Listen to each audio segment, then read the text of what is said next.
Welcome to the Quality Conversation, a podcast where we explore what quality really means in talent acquisition. I'm your host, Serge Boudreau. Today, I'm excited to welcome Julia Arpag, someone who's just not talking about quality in recruitment. She's actually building a whole business around it. Julia is the founder and CEO of Aligned Recruitment. Julia, welcome to the show. Such a pleasure to meet you. Thank you. Pleasure to meet you too. I'm so excited to be here. Thank you for having me. So I'm always curious when I meet new folks in this industry, like what was your journey into recruitment? How did you get here?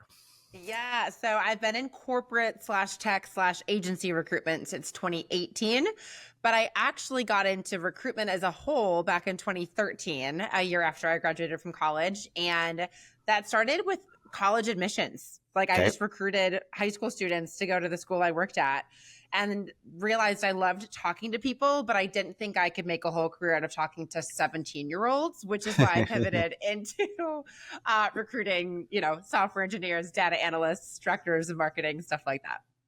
It's interesting because I was leading a recruitment team and I came in after the fact and I realized that the whole team of recruiters were college recruiters, right? They were recruiting students and they were excellent. So I think there's a lot of synergy there. I think it translates really well. 100%. It's a very similar skill set, but I'm not going to lie, you can make a hilariously bigger amount of money if you work in tech recruitment versus in college recruitment. That's fair enough. That's a good point. So, Julia, I'm curious what your thoughts are around this. Right now, the biggest topic of conversation when it comes to talent acquisition and recruitment is just the overload of applications that recruiters are getting. I don't know if you've noticed that, but I'm curious of what you're seeing and how are you cutting through that noise? So we're headhunters. Like what we do at Aligned Recruitment is we are snipers. We go out and get the right talent. We do post the jobs that we're working on just in case we do get a good applicant. But for the most part, the vast majority of our team's time is focused on going out and sourcing versus receiving applicants. We do receive every single one that comes through. I have a sourcer on my team who does all of that for us, just so we can take the time off of the full cycle recruiter's plate. So they are freed up to headhunt, screen, and submit to candidate or to clients.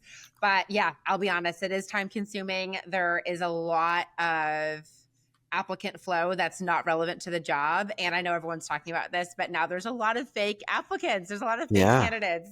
And so that's been a lot for us to weed through as well, where I would say some of the indicators are how many LinkedIn connections do they have? How new is their profile? And then when you actually get them on a screen, if you do fall for the fake resume, it's typically pretty obvious that they're not a real candidate. But that has definitely been a time-consuming thing for us to navigate the past couple months.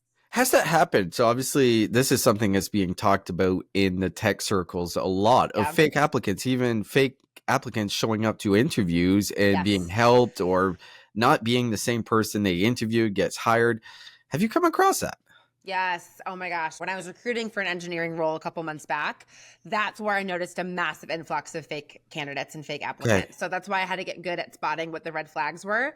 And then, like I said, there were a couple that I actually got on a screen with, and I was like, oh, you are not. One of them literally said he worked for a company that was on someone else's resume. And I was like, wait, did you work for them or for them? And he was like, oh, they're so similar. Sorry. So I'm like, you clearly wrote a bunch of different resumes and sent them out to a bunch of different companies. And you forgot which fake resume you used for this job. It was crazy. It was crazy.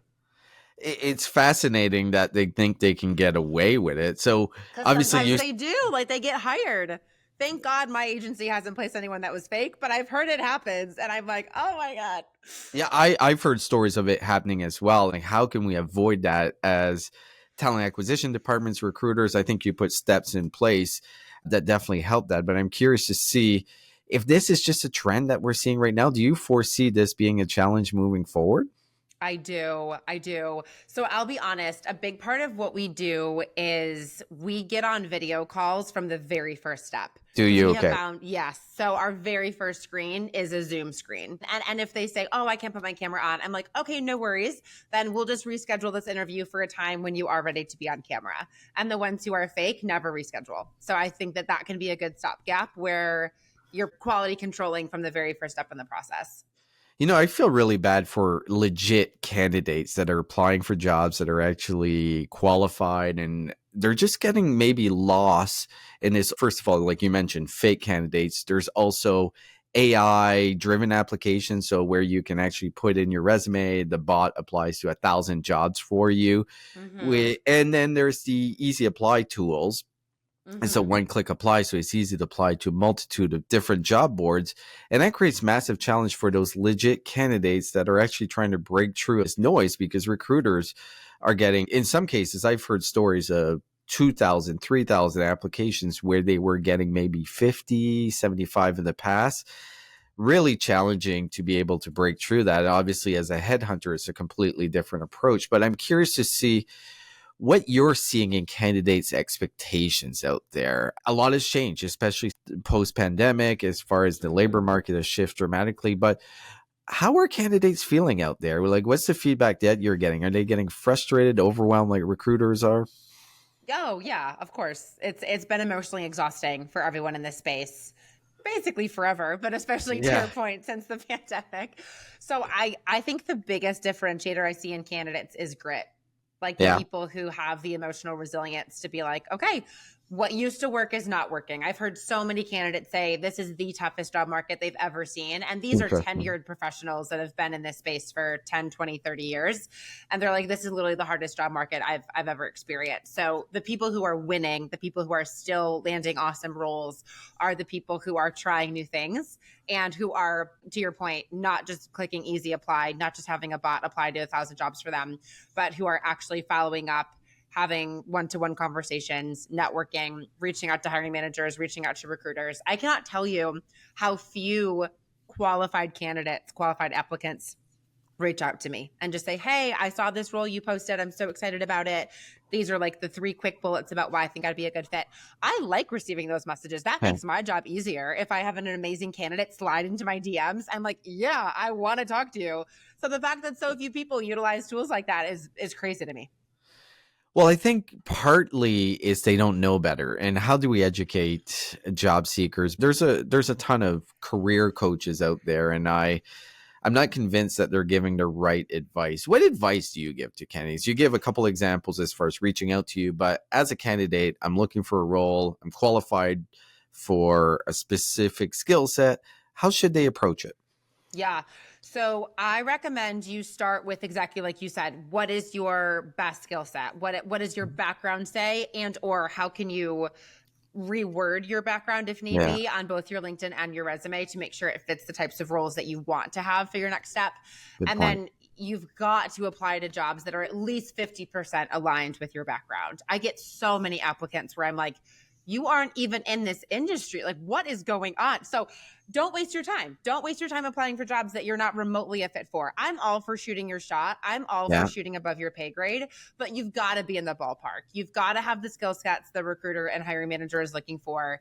And that is really what's going to get their attention. And then to make sure that you get on the phone with them, that's where you send that individual message to the recruiter, the hiring manager, anyone you can find on that team and in that vertical. I'd even recommend going as high as who's the executive on that team. Like, let's say you're Mm. applying for an engineering role. Who's the director of engineering? Who's the VP? Who's the CTO? What do you have to lose? Just shoot them a message. If they don't respond, all right, fine. But at least you shot your shot. I'm so glad you mentioned that as far as what is qualified, because I think over the past 5 years, we've seen a dramatic shift of people just applying for every job, shooting their shot, as you phrased it. So when you're looking at a job description, the advice that I give, and I've actually got some flack over it, is if there's 10 requirements, you should have at least 6 to 7. Like, you should be fairly close, especially when it comes to hard skills, right? Like if you Mm-hmm. need to have, I don't know, Java programming as a skill set that you need, well, you should have it before applying for that job. But how do you look at Yes. that? Like, I agree. I agree. If it's a hard skills job like that, like the most recent engineering role we recruited, you had to have experience coding in JavaScript for at least 5 yeah, to 10 years. You had to have experience in React, Node. You had to have worked in AWS. Like, there are hard requirements where I agree. If it's listed in the requirements, don't bother, because they're like, yeah, no, seriously, you have to have this or else we can't consider you.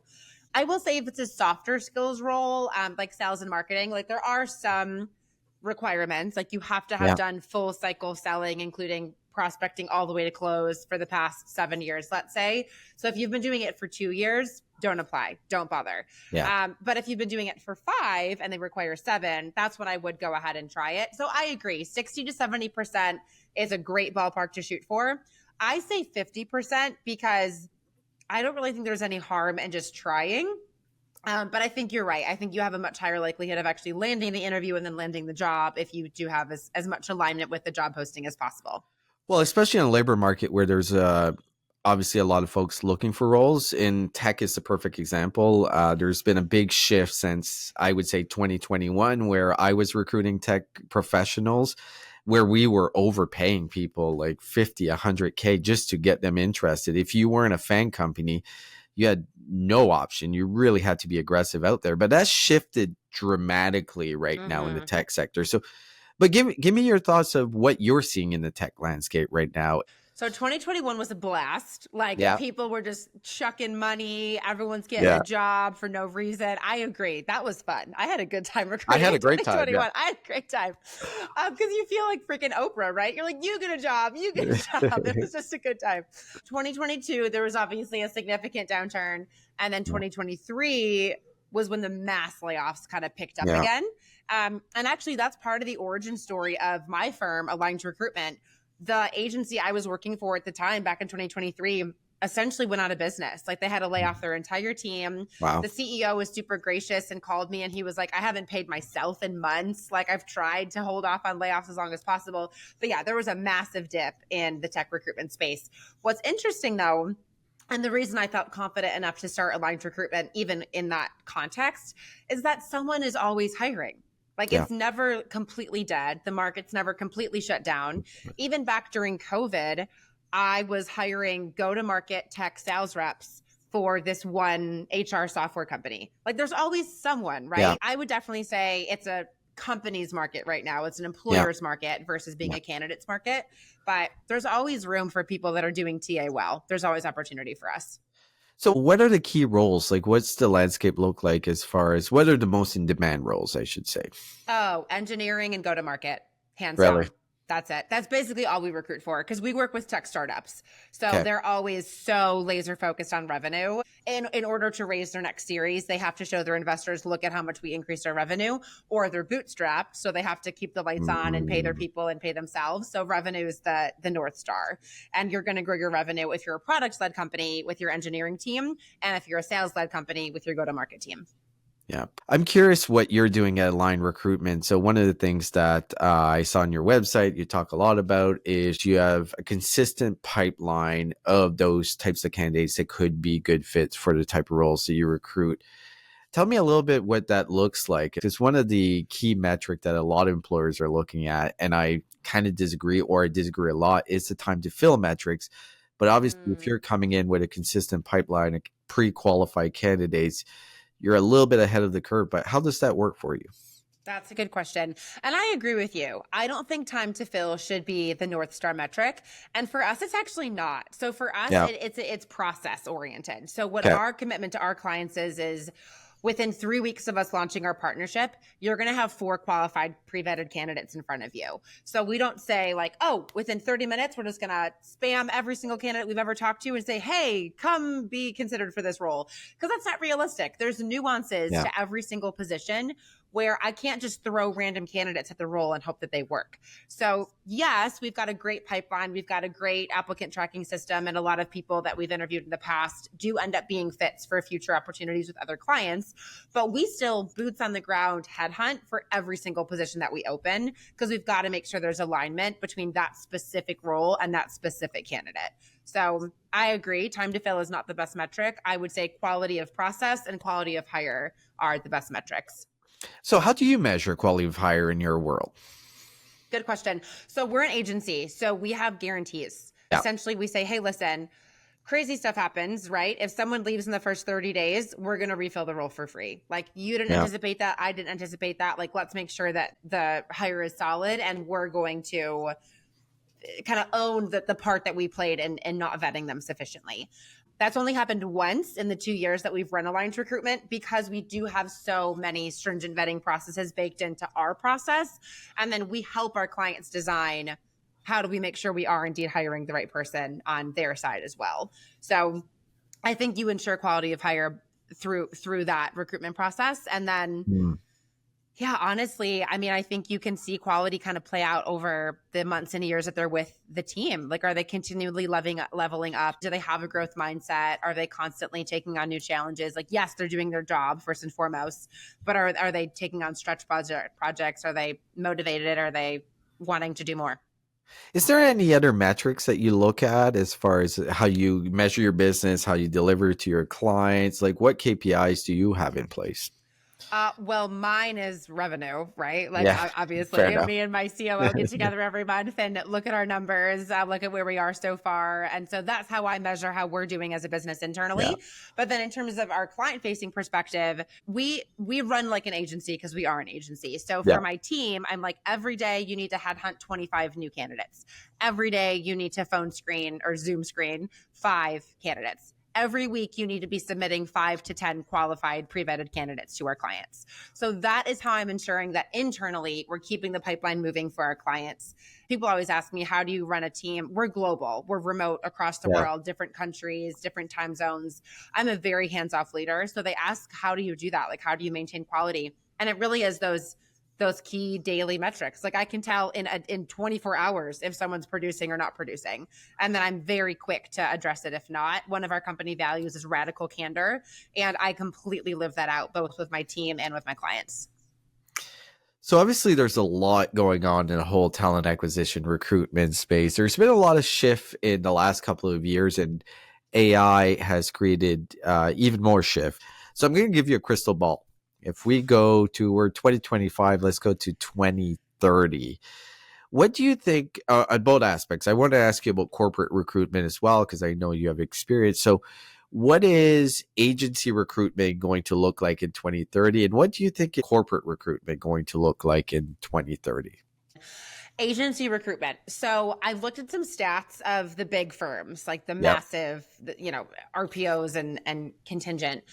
Us little shops who are like 6 to 7 figure companies, we are starting to take sizable chunks out of the revenues of those companies. I think because a lot of people prefer to work with smaller boutique agencies where they're not just one of thousands of clients, they're one of 5 clients, one of 10 Yeah. clients. So I really think more boutiques are going to pop up, especially now that AI tools can automate so much of the recruitment process. I have a team, but you could be a solopreneur and still make really good money in recruitment. Yeah. So I anticipate boutique agencies are going to just be more and more prolific. On the corporate recruitment side, I'd be curious. I'll be honest. I only spent a year in corporate recruitment. It was not for me. I couldn't do it. And every company's so different. Mine was super slow, super bureaucratic, not tech enabled at all. My boss would print out emails and walk to my office and read them. Like, she had a hard time with her computer. So very different, clearly, from the way a lot of in-house TA teams are run.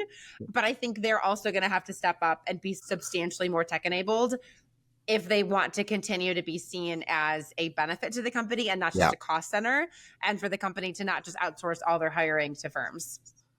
Yeah, really good perspective. I do love your point when it comes to agency boutique. I think there is huge opportunity right now in this space because there is a lot of dissatisfied clients, right? They're not getting what they're expecting from their corporate TATs, but there's also the candidates. The candidates are getting a really bad experience right now dealing with corporate TA. And we have to figure out a way to fix it. If we don't incorporate TA, agencies like yourself are going to be extremely successful when we get to 2030. So for you, I hope we don't fix it. For the rest of the industry, it's probably a good thing. For me, I'm like, oh yeah, keep dropping the ball, guys. we'll take those recs. We'll take them right off your hands. I have some rapid fire questions for you, Let's go. putting you on the spot right now. So, is there a book that has changed your view on business or HR or recruitment that you've read recently? Oh my gosh, how do I choose just one? The first one that came to mind was Mindset by Carol Dweck. So I'm going to go with that one. I've never heard of it. What? Are you No, serious? Oh and I my read a lot. gosh.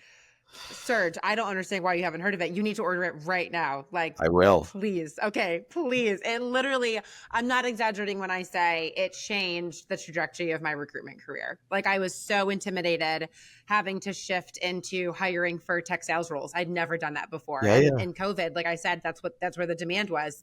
So I read that book, figured it out, and now I run a company that hires tech sales, right? Like, it's unbelievable. Like, what that book taught me is that if you have a growth mindset, you can do literally anything.